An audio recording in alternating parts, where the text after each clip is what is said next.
وَأَيُّوبَ إِذْ نَادَىٰ رَبَّهُ، اللہ کہتے ہیں ایوب کا بھی تذکرہ کیجئے، ان کی بھی پکار ہم نے سنی۔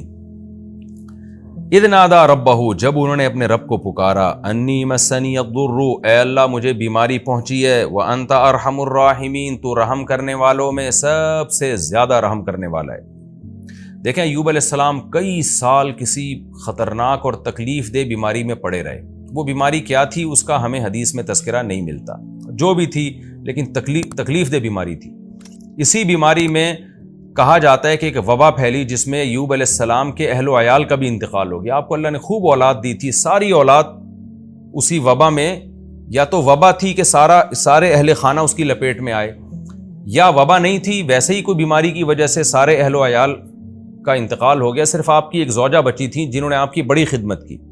جیسے کہ سورہ سعد میں آتا ہے کہ حضرت ایوب علیہ، حدیث میں بھی اس کی تفصیل ہے کہ ایوب علیہ السلام کی زوجہ نے بہت صبر کیا اپنے شوہر کی بیماری پہ، کئی سال اپنے شوہر کی خدمت کرتی رہیں، لیکن ایوب علیہ السلام چونکہ اتنا عرصہ بیمار تھے، جب انسان بیمار ہوتا ہے اس کی طبیعت میں تھوڑا سا چڑچڑا پن پیدا ہو جاتا ہے، تو ان کی زوجہ سے ایک دن آپ کی خدمت میں کچھ کوتاہی ہوئی، حضرت ایوب علیہ السلام کو غصہ آیا، آپ نے فرمایا میں ٹھیک ہو گیا تو تجھے 100 کوڑے ماروں گا میں، لیکن بعد میں آپ کو ندامت ہوئی کہ بھئی یہ میری بیوی تو بڑی نیک ہے، اس نے بیماری میں اتنی خدمت کی ہے، جب ٹھیک ہو گئے نا تو اب پریشان کہ اللہ میں تو اپنی قسم اور پیغمبر قسم کے بھی کبھی بڑا خیال کرتے ہیں کہ میں کیسے اس خدمت گزار بیوی کو جو ہے 100 کوڑے ماروں، اب اپنی قسم کو دیکھتے اور اپنی بیوی کو دیکھتے، تو اللہ نے آپ کو حیلہ بتایا، وَخُذْ بِيَدِكَ ضِغْثًا فَاضْرِب بِهِ وَلَا تَحْنَثْ، اے ایوب تو اپنی زبان کی بھی لاج رکھ، قسم بھی پوری کر لے، اور ہم قسم پوری کرنے کا طریقہ بتاتے ہیں کہ ایک جھاڑو لے جس میں 100 تنکے ہوں،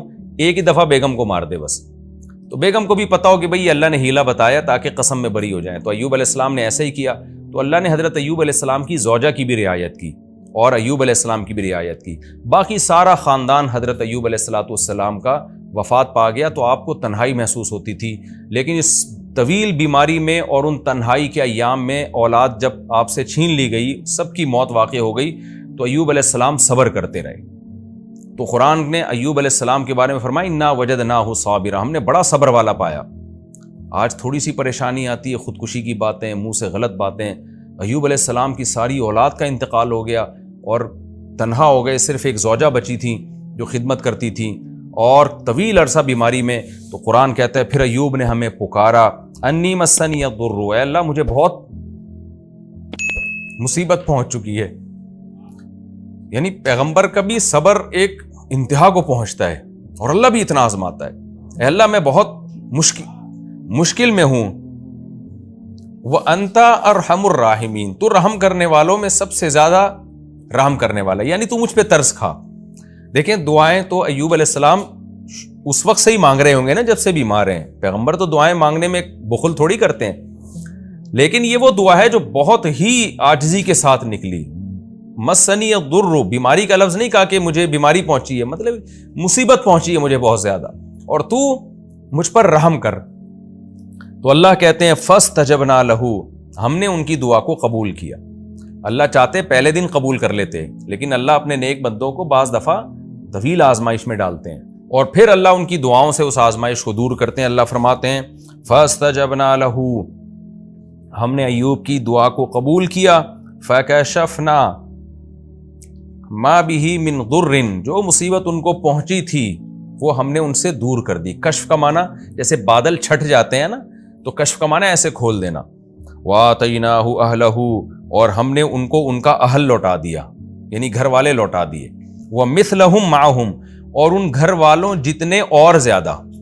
اب اس کی دو تفسیریں کی گئی ہیں کہ اس آیت کا کیا مطلب ہے۔ ایک مطلب تو یہ بیان کیا گیا ہے کہ جو گھر والے ان کے انتقال کر گئے تھے، جو اولاد ان کی دنیا سے چلی گئی تھی، اللہ نے ان کو دوبارہ زندہ کر دیا اور اس جیسی مزید اولاد دے دی اللہ نے، یعنی آپ کی نسل میں اللہ نے ڈبل اضافہ کر دیا تاکہ اور آپ کا گھر آباد ہو جائے اور آپ کو اولاد مل جائے۔ تو یہ بھی مطلب بیان کیا گیا، لیکن زیادہ راجح مطلب دوسرا ہے، وہ یہ ہے کہ اللہ نے آپ کو، جو بچے مر گئے تھے ظاہر ہے وہ تو مر گئے، اللہ کا قاعدہ یہی ہے کہ جو موت جس کو آ جاتی ہے اللہ دوبارہ زندہ نہیں کرتے، لیکن ایوب علیہ السلام کی تنہائی دور کرنے کے لیے اللہ نے بہت جلدی آپ کو اتنی ہی اولاد اور دے دی، وَمِثْلَهُمْ مَعَهُمْ، اور ان جیسی مزید دے دی، یعنی پہلے جتنے آپ کی اولاد تھی اب اس سے ڈبل اولاد اللہ نے آپ کو دے دی. تو یہ بھی اللہ کی بہت بڑی نعمت. اس سے بھی آپ اندازہ لگائیں تو کہ اللہ تعالیٰ تو خاندان کے بڑے ہونے کو بہت بڑی نعمت قرار دے رہا ہے, اولاد کے دگنے ہونے کو اور زیادہ اولاد ہونے کو اتنی بڑی نعمت قرار دے رہا ہے کہ ایوب علیہ السلام کی اللہ نے ایسے پکار سنی کہ ان کے اہل چھین لیے تو اللہ نے اور زیادہ اولاد آپ کو دے دی. اور آج فیملی پلاننگ والے کیسا دماغ خراب کیا ہوا انسانوں کا, اور ہمارے پڑھا لکھا طبقہ کیسا فطرت کا باغی ہو گیا اور ان نعروں سے کتنا متاثر ہے, اور اپنے گھروں کو ان لوگوں نے نسل روک کے کیسا بے رونق کر دیا ہے.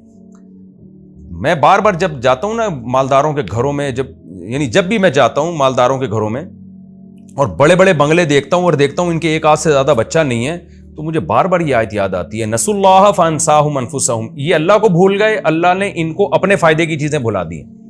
تو ان کے گھروں کی رونقیں ختم ہو گئی, محبتیں ختم ہو گئی نسل روک روک کے. بس ایک ہی چیز دماغ میں خناس بھر گیا ہے کہ پیسہ پیسہ پیسہ پیسہ پیسہ, نسل روکو تاکہ پیسہ بچاؤ ورنہ بھوکے مر جائیں گے. تو اس کا عذاب ان کے اوپر یہ آیا ہے کہ نہ ان کے داماد ہوتے ہیں, نہ ان کی بہویں ہوتی ہیں, نہ بڑھاپے میں ان کے پوتے نواسے ہوتے ہیں, بس ایک آدھ بچہ اور ہزار ہزار گز کے بنگلے اور دیواریں ان کو کھا رہی ہوتی ہیں. تو یہ اللہ نے کتنا بڑا فضل کیا کہ ہمیں اسلام کی نعمت دی اور ہمیں ہدایت دے دی تاکہ ہم ان مغرب کے ان زہریلے نعروں سے متاثر نہ ہو. یہ بڑے زہریلے نعرے ہیں جو بڑے میٹھے شیرے میں رکھ کے نا لالی پاپ ہمیں دی جا رہی ہے, اور یہ بتایا جا رہا ہے کہ یہ تمہارے فائدے کی چیزیں. حقیقت میں اس سے آپ کا خاندان تباہ ہو رہا ہے, آپ کی محبتیں تباہ ہو رہی ہیں. تو ایوب علیہ السلام کے پر اللہ نے کتنا بڑا احسان کیا. اللہ کہتے ہیں ہم نے مزید اولاد بھی دی اور اس سے جتنی تھی اس کا ڈبل کر کے دے دی ہم نے اولاد.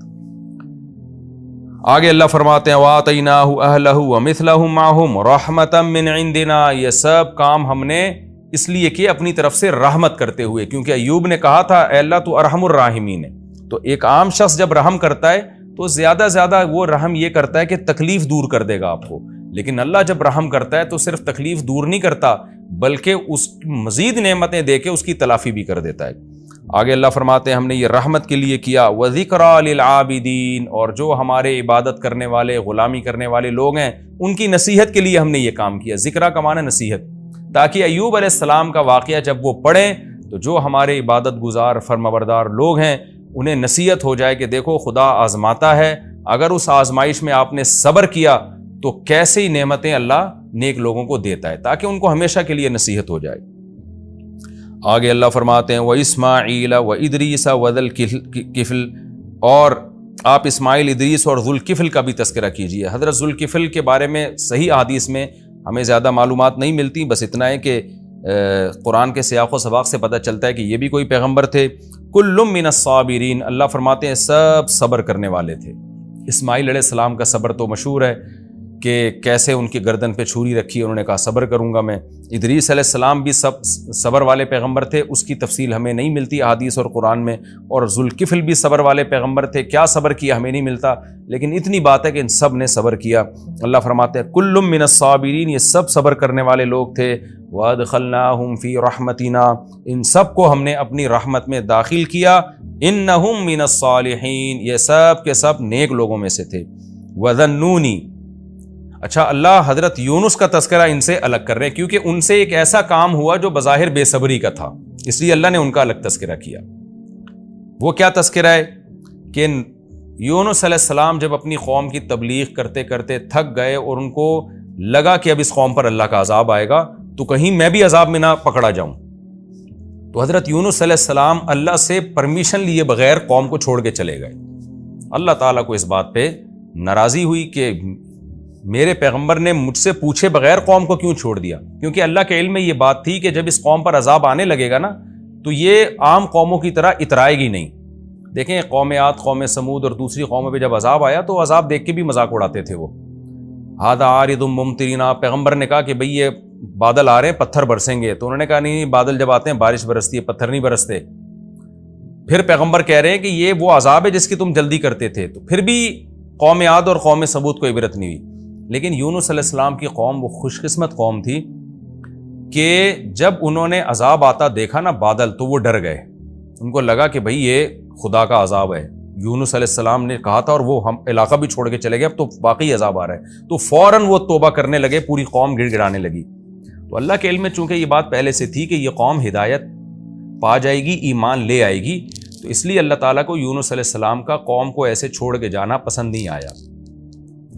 لیکن یونس علیہ السلام کا مقصد خدا کی نافرمانی نہیں تھی، یونس علیہ السلام پر اللہ کے خوف کا غلبہ تھا، اللہ کی خشیت کا غلبہ تھا۔ حالانکہ آپ کو پتا تھا کہ اللہ پیغمبروں کو عذاب نہیں دیتا، لیکن اللہ کا خوف، اللہ کا جلال، اللہ کا عذاب ایسی چیز ہے کہ پیغمبر، جیسے حدیث میں آتا ہے نا، جب ذرا سی بارش تیز یعنی بادل آتے، ہوائیں چلتی، ہمارے نبی پر ایک خوف طاری ہو جایا کرتا تھا۔ تو یونس علیہ السلام کا بھی معاملہ ایسے ہوا۔ وَذَنُّونِ، اللہ فرماتے ہیں نون والے مچھلی والے کا بھی تذکرہ کریں، اِذ ذَهَبَ مُغَاضِبًا، جب وہ غضبناک ہو کے گیا۔ کس سے غضبناک ہوا؟ قوم سے۔ فَظَنَّ، اور وہ یہ سمجھ بیٹھا، أَلَّن نَقْدِرَ عَلَيْهِ، کہ ہمیں یونس پر قدرت ہی نہیں ہے۔ دیکھیں یہ قرآن کی بلاغت ہے، یہاں لفظی ترجمہ تو یہ ہوگا کہ یونس یہ سمجھے کہ ہمیں اللہ کو ان پر قدرت ہی نہیں ہے، حالانکہ پیغمبر یہ سمجھ ہی نہیں سکتے نا، تو یہ بلاغت ہے۔ یہ ہم عام محاوروں میں بھی استعمال کرتے ہیں کہ جب کوئی شخص یہ سمجھتا ہے نا کہ فلاں مجھے عذاب ہی نہیں دے گا، تکلیف ہی نہیں دے گا، تو ہم کہتے ہیں کہ یہ سمجھتا ہے کہ گویا اس کو اس پہ قدرت ہی نہیں ہے۔ تو اس سے مقصد یہ نہیں ہوتا کہ قدرت نہیں ہے، مقصد یہ ہوتا ہے جس کو قدرت ہوتی ہے تو وہ سزا بھی دیتا ہے، تو جس کو قدرت نہیں ہوتی وہ سزا نہیں دیتا۔ تو اصل مقصد قرآن کے بیان کرنے کا یہ ہے کہ یونس علیہ السلام یہ سمجھے کہ اللہ آپ کو اس غلطی پہ، اس مسٹیک پہ سزا نہیں دے گا، تو اس کو قرآن نے بلاغتاً یوں تعبیر کیا کہ یونس یہ سمجھے کہ اللہ کو آپ پر قدرت ہی نہیں ہے۔ تو یہ بلاغت ہے۔ بلاغت کہتے ہیں کہ کون الکلامی مطابقا لمقتضی الحال، یعنی جو حالت تقاضا کر رہی ہے نا، کلام بالکل اس کے مطابق لے کر آنا۔ تو اس میں بعض دفعہ ایسا کلام لایا جاتا ہے جس سے حقیقت مراد نہیں ہوتی، مجاز مراد ہوتا ہے۔ اس کی بہت ساری مثالیں ہمیں ملتی ہیں۔ ہم بات بات پہ کہتے ہیں میں تمہاری ٹانگیں توڑ دوں گا، میں تمہیں مار دوں گا، حالانکہ اس سے حقیقت مراد نہیں ہوتی۔ اور حدیث میں بھی یہ ملتا ہے، نبی صلی اللہ علیہ وسلم نے بعض دفعہ صحابی سے فرمایا ثقلت کا امک، تمہاری ماں تمہیں روئے، تم کیسا کام کر رہے ہو، یعنی تم گم ہو جاؤ اور تمہاری ماں تمہیں روئے۔ حالانکہ نبی کسی کو بد دعا نہیں دے سکتے کہ تم گم ہو جاؤ اور تمہاری ماں تمہیں یاد کر کر کے روئے۔ تو یہ محاورے ہوتے ہیں، اس سے حقیقت مراد نہیں ہوتی، یہاں ہر کلام میں ہوتے ہیں یہ۔ تو قرآن بھی چونکہ عربی زبان میں نازل ہوا تو وہی محاورے اس میں استعمال ہوئے جو عربی میں استعمال ہوتے تھے۔ تو قرآن کہتا ہے فَظَنَّ أَن لَّن نَّقْدِرَ عَلَيْهِ، یونس یہ سمجھے کہ ہمیں یونس پر قدرت ہی نہیں ہے اور ہماری پکڑ سے وہ بچ نکلیں گے، حالانکہ ایسا نہیں ہے، لیکن بچ نہ نکلے اور بالآخر مچھلی کے پیٹ میں چلے گئے۔ فَنَادَىٰ فِي الظُّلُمَاتِ، اندھیروں میں پھر یونس نے ہمیں پکارا۔ یونس علیہ السلام جب فرار ہوئے نا اور سمندر کے راستے کشتی میں بیٹھے تو آگے جا کے بھنور آیا اور کشتی ڈوبنے لگی، تو کشتی کے ملاح نے کہا کہ بھئی ایک شخص کو کشتی سے نکلنا پڑے گا تاکہ کشتی کا وزن ہلکا ہو، اور کوئی ایسا شخص ہے جو اپنے مالک کی پرمیشن کے بغیر آیا ہے۔ یونس علیہ السلام کو احساس ہو گیا کہ بھئی میں اللہ کی مرضی کے بغیر آیا ہوں، تو یہ میرے ہی لیے ہوا ہے یہ سب کچھ۔ تو یونس علیہ السلام نے ارادہ کیا کہ وہ کشتی سے اتر جاتے ہیں، سمندر میں چھلانگ لگا لیتے ہیں، لیکن قوم نے کہا کہ نہیں، ہم قرآن اندازی کریں گے، اور قرآن اندازی میں حضرت یونس ہی کا نام آیا۔ یونس علیہ السلام کو کشتی سے کیسی بڑی آزمائش، آپ دیکھیں سمندر کی موجوں میں کوئی چلا جائے تو کتنی بڑی آزمائش ہے۔ تو یونس علیہ السلام نے سمندر میں میں چھلانگ لگائی، مچھلی منہ کھول کے کھڑی ہوئی تھی، مچھلی نے آپ کو نگل کے سمندر کی تہ میں لے گئی۔ اب قرآن کہتا ہے کئی اندھیروں میں اللہ نے یونس علیہ السلام کو وحی نہیں کی کہ اے یونس تو نے غلطی کی ہے، نہ، یونس علیہ السلام کو خود احساس ہو گیا۔ تو اس سے پتہ چلتا ہے نیک لوگوں کے ساتھ جب کوئی ایسا کام ہو رہا ہو نا جو ان کی آزمائش ہو، تو ان کو احساس ہو جاتا ہے کہ ہم سے کوئی غلطی ہوئی ہے جس کی ہمیں سزا مل رہی ہے۔ تو یونس علیہ السلام جب اندھیروں میں گئے ہیں، یعنی ایک مچھلی کے پیٹ کا اندھیرا، سمندر کی تہ کا اندھیرا اور رات کا اندھیرا، تو یہ تمام اندھیرے مل گئے۔ یونس علیہ السلام نے پھر مچھلی کے پیٹ میں پکارا، ان کو احساس ہو گیا کہ مجھ سے کوئی غلطی ہوئی ہے، اور کہا کہ لا الہ الا انت، اے اللہ تیرے سوا کوئی عبادت کے لائق نہیں، یعنی میں صرف تجھی کو پکاروں گا، سبحانک تو ہر عیب سے پاک ہے۔ کیا مطلب میرے ساتھ جو تو نے یہ معاملہ کیا کہ مجھے سمندر کی تہ میں پہنچا دیا، کشتی سے نکلوا دیا، تو یہ میرا قصور ہے، تیرا قصور نہیں ہے، کیونکہ تو عیب سے پاک ہے۔ انی کنت من الظالمین، اور ظالم میں ہی ہوں۔ تو یہ بھی توبہ کا ایک طریقہ ہوتا ہے کہ اپنی غلطی کا اعتراف کر لینا۔ اللہ فرماتے ہیں فاستجبنا لہ، ہم نے یونس کی پکار کو سنا۔ کتنی بڑی فضیلت ہے دعاؤں کی۔ آج سارا زور لوگوں نے وظیفوں پہ اور روحانی ٹوٹکوں پہ لگایا ہوا ہے، دعائیں مانگنے کا رواج ختم ہو گیا۔ یونس علیہ السلام نے لا الہ الا انت سبحانہ کی تسبیح نہیں پڑھی تھی وہاں بیٹھ کے، وظیفے کے طور پہ نہیں پڑھا تھا، دعا مانگی تھی اللہ سے. ایوب علیہ السلام نے اللہ سے دعا مانگی، زکریا علیہ السلام نے اللہ سے دعا مانگی. تو آج دعاؤں کو فوکس نہیں کر رہے لوگ. اللہ کہتے ہیں ہمیں پکارا، ہماری حمد و ثنا کی، فاستجبنا لہ، ہم نے یونس کی پکار کو قبول کیا، ونجیناہ من الغم، اور جس غم میں یونس مبتلا تھے، کتنا بڑا غم، کیسا خواب، سمندر کے بیچ میں جائیں کیسا خوف ہوتا ہے. وہ اللہ کہتے ہیں ہم نے یونس کو اس غم سے نجات دی. کیسے نجات دی؟ دوسرے مقام پر آتا ہے کہ مچھلی آئی اور سمندر کے کنارے ایسے اگل دیا مچھلی نے آپ کو، اور پھر اللہ نے آپ کے قریب ایک درخت پیدا کر دیا فوراً، اس درخت کی چھاؤں میں آپ کو سکون ملا. پھر اللہ کہتے ہیں ہم نے ان کو آپ کی قوم کی طرف دوبارہ بھیجا. وَنَجَّيْنَاهُ مِنَ الْغَمِّ، اللہ کہتے ہیں ہم نے آپ کو غم سے نجات دی. وَكَذَلِكَ نُنْجِي الْمُؤْمِنِينَ، اور اسی طرح ہم ایمان والوں کو نجات دیا کرتے ہیں.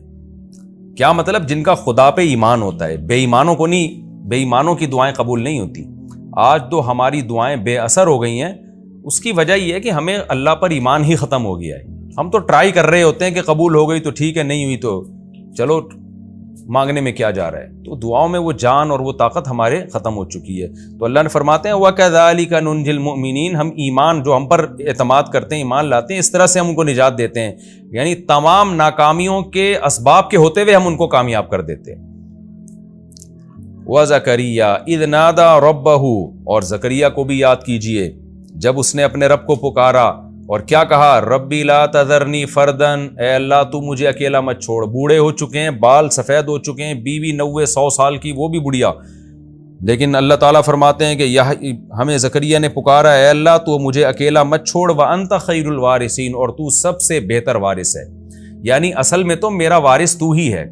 وارث کا مطلب سب کے جانے کے بعد جو رہتا ہے وہ تو ہی رہتا ہے، لیکن میں چاہتا ہوں کہ دنیا کے لحاظ سے بھی میرا کوئی وارث بنے، میری کوئی اولاد بنے جو کہ باپ کی وارث ہوتی ہے. یعنی میں جو وارث چاہ رہا ہوں تو یہ مطلب نہیں ہے کہ میں تجھے وارث نہیں سمجھتا، اصل وارث تو ہی ہے، لیکن دنیا کے لحاظ سے مجھے وارث چاہیے، لہذا مجھے اکیلا مت چھوڑ. فاستجبنا لہ، اللہ کہتے ہیں ہم نے آپ کی پکار کو سنا. ووہبنا لہ یحییٰ، اور ہم نے آپ کو یحییٰ ہبہ کی یہ گفٹ میں دیے. وَأَصْلَحْنَا لَهُ زَوْجًا، اور زکریا کے لیے ان کی زوجہ، زوج سے مراد ان کی بیوی ہے، اور ہو کے ضمیر حضرت زکریا کی طرف لوٹ رہی ہے.